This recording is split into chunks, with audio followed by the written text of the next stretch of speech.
Hi Kelly, how are you doing today? Good, how are you? Good. So I just want to start by saying thank you for taking time out of your busy schedule to come and meet with me today to discuss the assessments that we're going to be giving Sean. Before we begin talking about the specific assessments, I just want to address assessments in general, just because they're super important. The purpose of assessment is to help early childhood professionals get a better idea of where children are at in their development. When we're able to see where they're at, we can meet them where they're at and give them the best instruction that we possibly can. So the assessment that we're going to be giving to Sean is the Mullen Scales of Early Learning. The Mullen Scales of Early Learning is a standardized assessment that's commonly used in clinical psychology, but we're going to go ahead and use it in our early childhood classroom. It's a developmental measure of cognitive development, and it's actually organized into 5 different subscales. The subscales are gross motor, fine motor, visual reception, receptive language, and expressive language.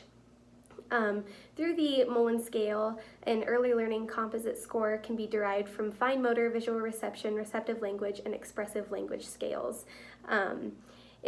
The scale is considered equivalent to a more traditional IQ score or developmental standard score. Are you familiar with IQ testing? Yes. Perfect. So it's just similar to that. And then each subscale is standardized to calculate a standard score, percentile, and age equivalent score. Do you have any questions so far? I do not. No? Okay, perfect.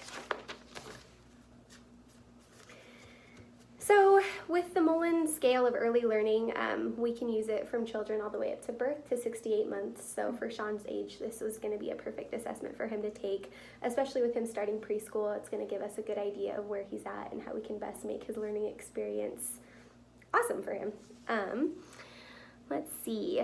The Mullen scale is not defined as a developmental or intelligent test, but components of each are found inside of the test.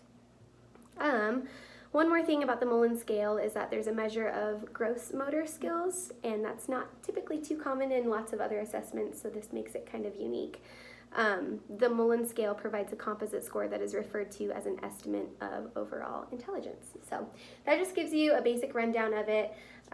We're going to start this assessment next week, and it's going to take probably a week, 2 at the most. So once we get the results, I would love to meet with you again, and we can kind of go over Sean's assessment, and then you can see kind of how we did with it. Does that sound good? Yeah. Perfect. Awesome. Well, thank you so much for meeting with me today. I look forward to giving this assessment. I think he's going to do really well. Thank you. Right.